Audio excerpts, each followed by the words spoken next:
This is Clear Life Combat. I'm excited because I have a guest that is zooming in. I'm going to let her introduce herself, and we're going to find out everything that she has going on. Good morning. How you doing? Hi, I'm great. How are you? I'm good. Thank you for taking some time and hanging out this morning. So, if someone hasn't met you yet, can you introduce yourself? What's your name, and then where do you train out of?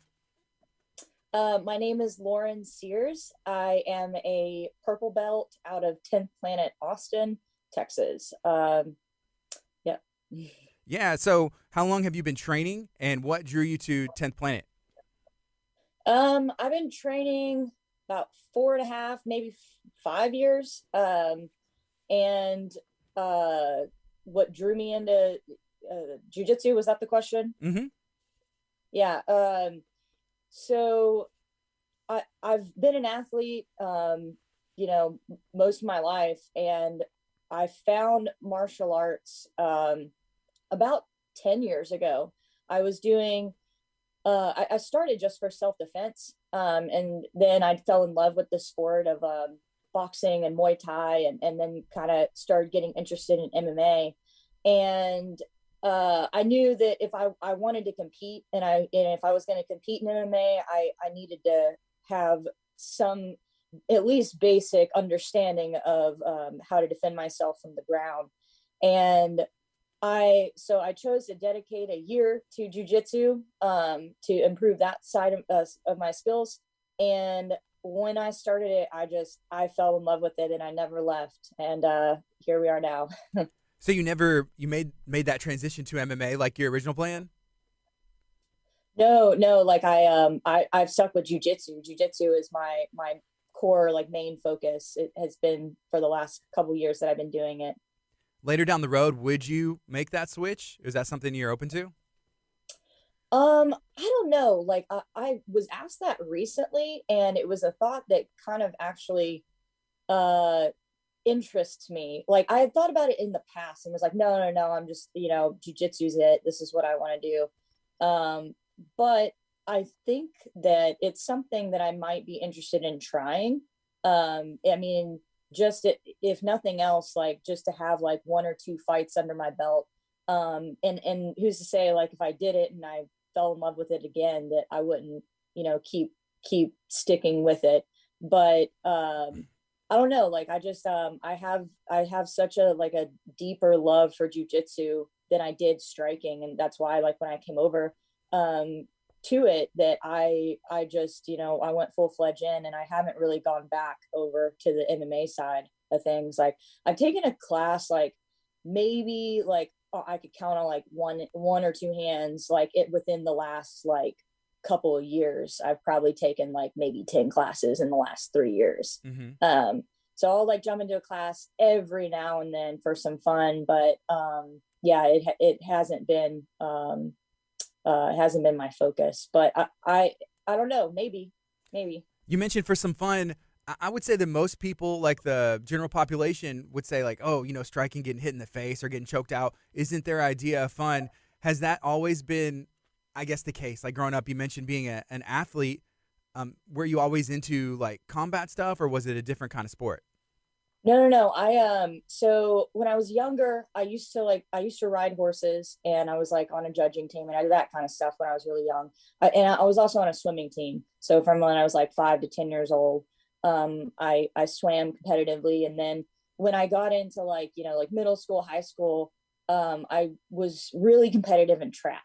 And then outside of that, like I started doing triathlon, and I started competing at high levels in triathlon. And I went to the Olympic trials, probably like a year before I got into martial arts. And I got like a bunch of injuries, and it was just one of those things. Like I was dating somebody at the time that was a striking coach, and he had been like encouraging me to try it for a while. But I also knew, like, right before I got into triathlon, I took a boxing class, and I really loved it.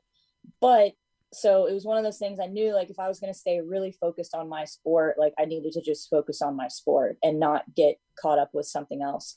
So like I had some injuries that kind of came up, and then I also like realized through like being with this person, and that I didn't know how to defend myself, and that really bothered me. So I was like, I need to get in there and just learn some basic skills, so that if I'm in some sort of situation, like I at least know how to defend myself enough to get away. Okay, so you mentioned swimming, riding horses, and track. The one thing that I noticed about that is you may be on a team, but it's an individual sport, and it's the same thing with jujitsu. Is that more your style? Like, hey, it's me versus someone else, one and one.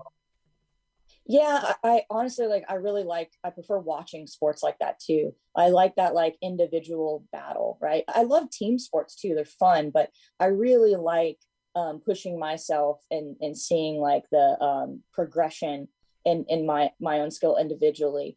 But what I really love about jujitsu and track, even like at the time, like is that it is an individual sport, but there is so much of a community and team aspect of it. So it's like when you go out there and you're competing, it's it's on you, but when you're training together and you're growing as a team.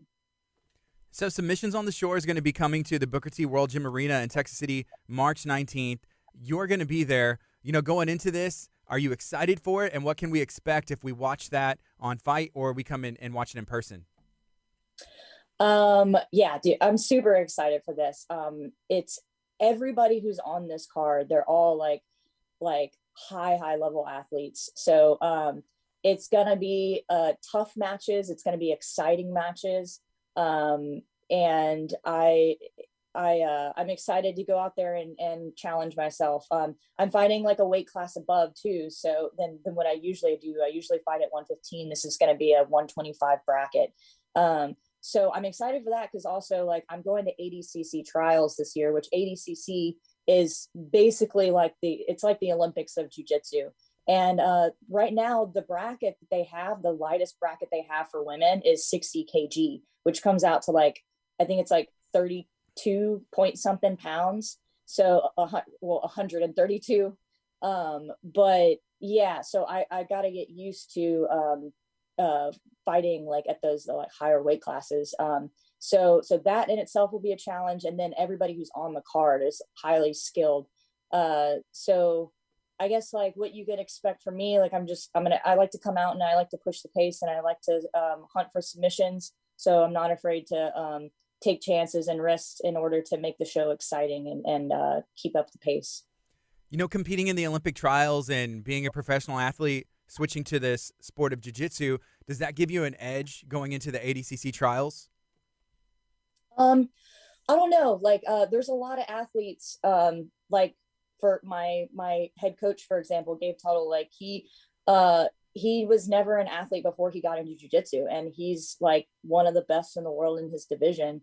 So it doesn't necessarily like you don't have to be like an athlete beforehand, but I do think that like having had some background in something like does help on some level, like Gio Martinez and Richie, like out of 10th Planet San Diego and Oceanside. They were break dancers, and so when they came into jiu-jitsu, like it having that fine-tuned body control and understanding of how to move like really helped them progress and excel in the sport quickly. Whereas like for myself, like I have a lot of background in mental fortitude. So like doing these like long endurance sports where I'm like having to push myself and having to like push through and so the endurance side of things, right? So I think maybe on that side of things, like I have the experience there that could benefit me when I'm in a situation where I'm having to harness and like use that skill set. You mentioned mental fortitude, going through those long, it's just you and you're having a conversation in your head. I guess, what are you thinking and how do you exercise that to make yourself grow in that aspect?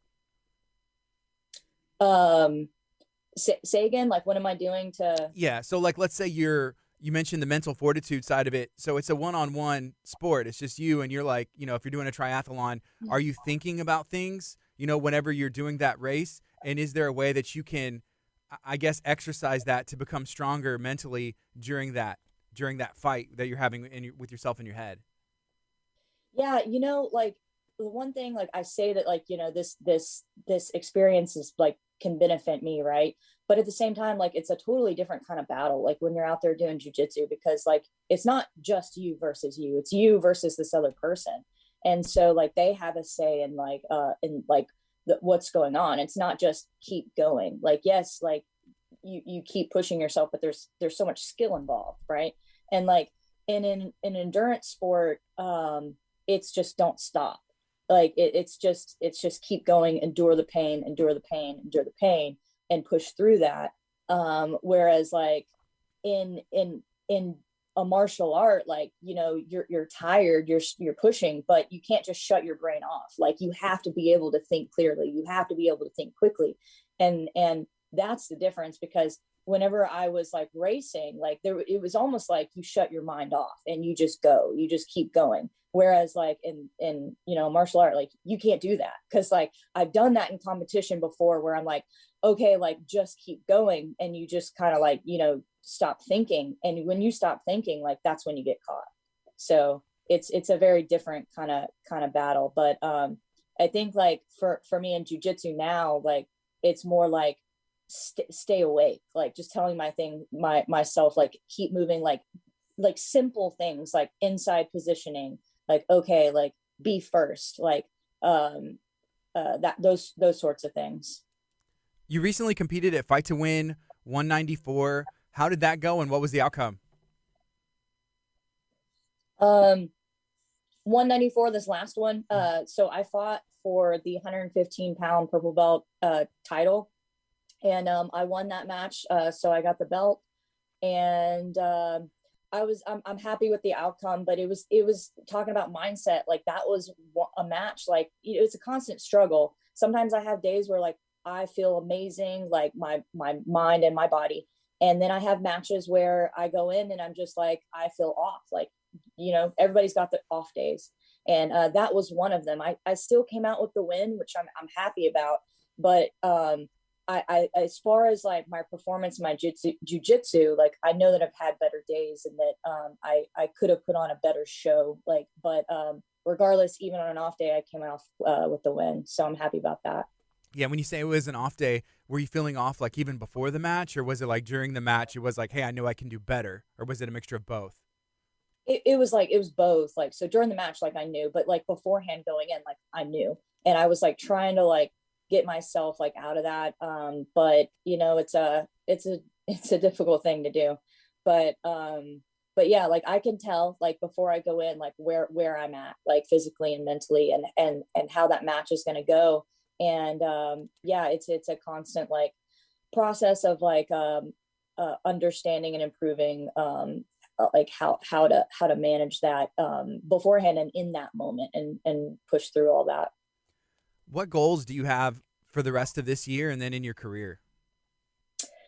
For the rest of this year, like I'd like to just, you know, capture as many wins as I can, push myself to hopefully like eventually like, I would like to qualify for ADCC. So trials is like number one goal. This past year, I won Nogi Worlds at IBJJF in my division. So I'm happy about that, and I would like to continue that through brown belt and black belt. And yeah, ADCC I think is like the number one goal like over the years. If I could qualify for that, and hell, like if they create like a smaller a lighter division, I think you know, it's not like it's impossible right now, but it's definitely going to be a much larger challenge, having to fight in larger weight classes. But if they uh, make a lighter weight class, which I foresee happening, hopefully like on this next time around, because they do it every 2 years, that I could see like, you know, that's a huge goal. That's a huge goal. Like I would love to one, qualify, and then if I could win ADCC trials, that would be huge. Yeah, I think that like you're right. You know, as you know, next time in a couple years, that it seems like they'll just add it because the sport's just getting bigger and bigger, and it's just getting Mm-hmm. more entertaining and entertaining. That would be awesome. Yeah, yeah. Okay, whenever it comes to work, I was looking at your Instagram, and what is your Instagram if somebody wants to follow you? It's Lauren Sears 10P. Okay, and then in the bio it says sport and pediatric physical therapist. Is that what you do for work, and what does that entail? Yeah. So I mostly work in pediatrics and geriatrics. So I work with kids. I do home health. So I go to their home and put them through their physical therapy treatment. And working with like kids and mostly kids in special needs. But also I've got like, kids that have certain like lifelong conditions. So it's usually something that's like, it's not like an acute injury like you would typically think, like, okay, physical therapy, like I tore this muscle, like I got to go rehab it, right? Mm-hmm. These are like, conditions that are lifelong, that basically the physical therapy helps alleviate some of the symptoms of whatever it is that they have going on, that helps them live like a fuller like life, to where they can go out and do things like more functionally in community and with friends. And then with sports, I was doing like some fire cupping and some manual like physical therapy on the side. I was doing like almost like private sessions. I haven't really been doing that for a while because I'm so focused on jujitsu, but eventually, like, I would really like to, in the next like 10 years when I'm not competing as much, like to kind of transition over into the sports side of physical therapy and work with athletes. I mean, one day, like, I'd love to have my own gym and have the physical therapy practice within that gym. And, but yeah, that's the goal. I think that'd be huge because I don't know anybody who competes competitively who doesn't need those things weekly. Sometimes even more. Yeah. Yeah. I definitely don't get enough of it. Like I'm a physical therapist. Like I know these things, but it's hard to do yourself. It's hard to take your own advice. So I have my own physical therapist over at ROI. They're one of my sponsors actually, and I had a knee injury not too long ago that they helped me through, and like I've even like going through school and everything, like before they sponsored me, like I'd never had physical therapy myself before. And it's incredible. Like it's such it's so important if you want to compete, especially, but like anybody, like if you get an injury, it's like it's going to heal faster. And you're going to less risk for like re-injury. And then also, like, if you don't heal things properly, like down the line, like it can turn into like something worse, or in like arthritis sort of thing. But you mentioned never having experienced physical therapy. What drew you towards a career as a physical therapist? Well, like I said, like I've always been an athlete, so I wanted to do something sports related, something like physically inclined.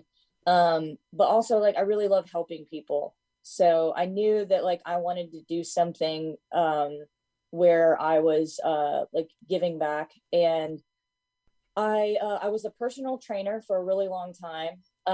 And I considered being an EMT, but unfortunately they have like crazy hours. Like I was like, I don't want to be on call. And then also like they really, like, they don't get paid very well at all, like for such an important job. Like they're very underpaid. So, and I, as a personal trainer, I worked with a bunch of clients who like had injuries. And so it was interesting to me to like learn about that injury and how to work around it, or like how to work towards healing it. And then myself included, like I've had gone through so many injuries, like a lot of them I think deriving from like riding horses when I was younger. Like I was in a lot of accidents. So like I've had my hip cracked.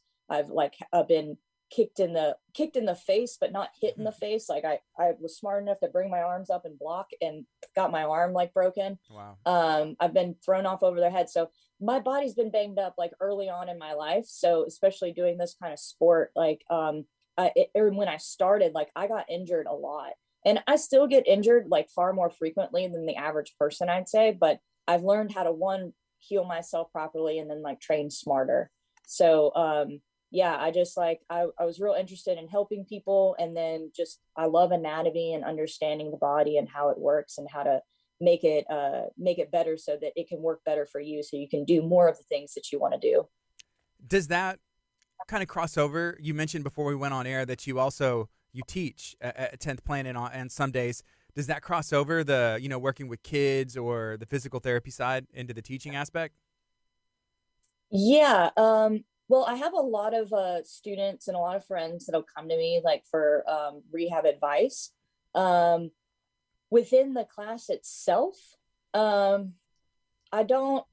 I guess sometimes, like in some scenarios, like I'll talk about, hey, like this is why you don't want common mistakes of like a technique or a movement, like, and I'll talk about like, okay, this is why you don't want to do it this way because you put your knee at risk, like the angle that you're at, um, so like that sort of stuff, or like really the anatomy side of things, like the in-depth like functional anatomy that I learned in school, it really helps me understand like um,